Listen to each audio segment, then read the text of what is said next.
Hello বন্ধুরা, রান্নার পাঠশালায় আপনাদের স্বাগত। আজ আমি বানাবো ডিম আলুর দম বিরিয়ানি। ডিম আলুটা কতটা সহজভাবে বানানো যায় দেখে নিন।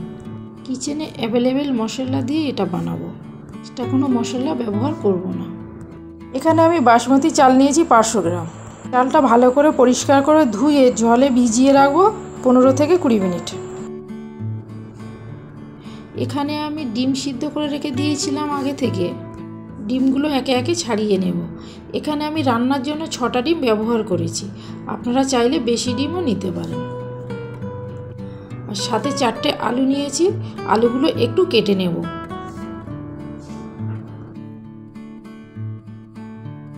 মাঝারি সাইজের পেঁয়াজ নিয়েছি 3টে, পেঁয়াজগুলো ঝিরিঝিরি করে কুচিয়ে নেব।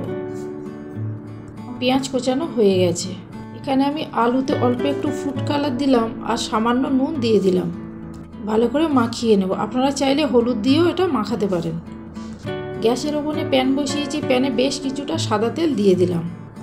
তেল গরম হয়ে গেছে, এখানে আমি কুচানো পেঁয়াজগুলো দিয়ে দিলাম। পেঁয়াজগুলো ব্রেস্তা করে ভেজে নেব। আমার পেঁয়াজ ব্রেস্তা হয়ে গেছে। পেঁয়াজ ব্রেস্তাটা তুলে নিয়ে ওই একই তেলেই আমি আলুগুলো ভেজে নেব। আলুগুলো এপিট ওপিট করে ভালো করে ভেজে নিলাম। একই তেলে আমি ডিমগুলো ভেজে নেব। ডিমগুলো দিয়ে অল্প একটু নুন, হলুদ, একটু লঙ্কার গুঁড়ো দিয়ে দিলাম, দিয়ে লাল লাল করে ভেজে নেব। আমার ডিম ভাজা হয়ে গেছে, আমি তুলে নিলাম।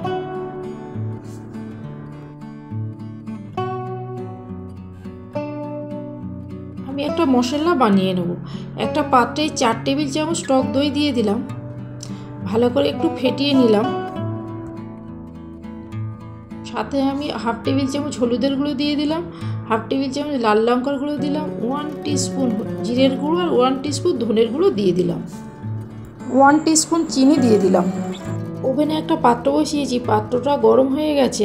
1/4 কাপ তেল দিয়ে দিলাম, সাথে 2টো তেজপাতা আর গোটা গরম মশলা দিয়ে দিলাম। এখানে আমি যে মশলাটা বানিয়েছি সেটাও দিয়ে দিলাম। এখানে আমি পেঁয়াজ বেরেস্তা ভেজেছি যে তেলটা, ওই তেলটাই ব্যবহার করেছি। একটু নাড়াচাড়া করে নিলাম। ওই দইয়ের বাটি ধোয়া জল একটু দিয়ে দিলাম, দিয়ে একটু নাড়াচাড়া করে নিলাম। এই পেঁয়াজ বেরেস্তা কিছুটা দিয়ে দিলাম আর কিছুটা রেখে দিলাম। সাথে আমি 1 টেবিল চামচ আদা রসুনের পেস্ট দিয়ে দিলাম, দিয়ে বেশ কিছুক্ষণ কষিয়ে নেব।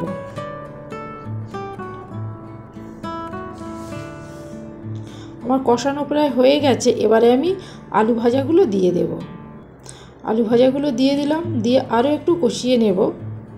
আচ্ছা, ভাজার সময় অল্প একটু নুন দিয়েছিলাম, দেখে আমি আরও একটু নুন দিয়ে দেব।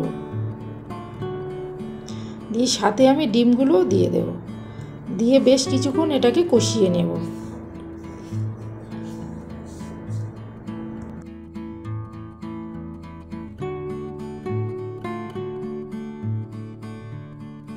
কষানো হয়ে গেছে। এখানে আমি বেশ কিছুটা জল দিয়ে দিলাম, যাতে আলুটা সিদ্ধ হয়ে যায়, সেই মতো জলটা আমি ব্যবহার করেছি। আচ্ছা, উপর থেকে একটু আমি বিরিয়ানির মশলা দিয়ে দিলাম। 2টো তেজপাতা নিয়েছি, এলাচ নিয়েছি, শাহজিরে নিয়েছি, স্টার অনিয়ন নিয়েছি, গোলমরিচ নিয়েছি, লবঙ্গ নিয়েছি, টুকরো দারচিনি নিয়েছি। এখানে আমি ভাতটা বানিয়ে নেব। জলে এই সব উপকরণগুলো দিয়ে দিলাম, সাথে 1 টেবিল চামচ নুন দিয়ে দিলাম, 1 টেবিল চামচ সাদা তেল দিয়ে দিলাম। জলটা ফুটে উঠেছে, এখানে জল ঝরানো চালটা আমি দিয়ে দিলাম। কিছুক্ষণ এটা রান্না করে নেব। কিছুক্ষণ পরে দেখুন আমার ভাত হয়ে গেছে। ভাতটা 80% করে নিয়েছি। এখানে আমি লিকুইড দুধের সাথে অল্প একটু কেশর ভিজিয়ে রেখেছিলাম। দুধের সাথে আমি 4 টেবিল চামচ গোলাপ জল দিয়ে দিলাম, অল্প একটু মিঠা আতর দিয়ে দিলাম। এদিকে আমার আলু সিদ্ধ হয়ে গেছে। কিছুটা আলু, একটু গ্রেভি আর ডিম কিছুটা তুলে নেব। এবার উপরে যে ভাতটা বানিয়েছি সেই ভাতটা আমি দিয়ে দিলাম। কিছু অর্ধেকটা দেব আর অর্ধেকটা পরের লেয়ারে দেব। একটু বিরিয়ানির মশলা ছড়িয়ে দিলাম। এখানে আমার আন্দাজ মতো আমি দিয়েছি। কিছুটা পেঁয়াজ বেরেস্তা দিয়ে দিলাম, আর ওই দুধটা ছিল কিছুটা দিলাম, আর 2 টেবিল চামচ ঘি দিয়ে দিলাম। আমার ঘিটা একটু গরম ছিল না, একটু গরম করে তারপর আবারও একটু দিয়ে দিলাম। আমি আরও একটা লেয়ার দিয়ে দিলাম। এই একই পদ্ধতিতে বাকিটা আমি করে নেব।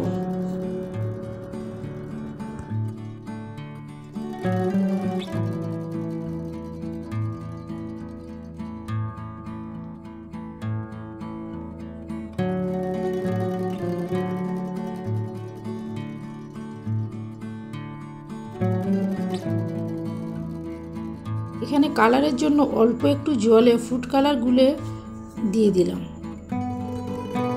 দিয়ে আমি মুখটা ফয়েল পেপার দিয়ে ভালো করে আটকে দিলাম।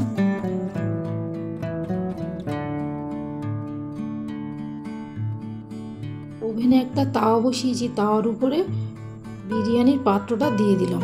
একদম লো মিডিয়াম আঁচে আমি 20 মিনিট বসিয়ে রাখবো। 20 মিনিট দমে দেওয়ার পরে গ্যাসটা বন্ধ করে আরও 10 মিনিট রেখে দেব, পরিবেশন করব। আমার বিরিয়ানি কমপ্লিট হয়ে গেছে। দেখুন আমার বিরিয়ানিটা কত ঝরঝরে হয়েছে। আমার রান্নাটি যদি ভালো লেগে থাকে কমেন্টের মাধ্যমে জানাবেন। ভিডিওটি দেখার জন্য ধন্যবাদ।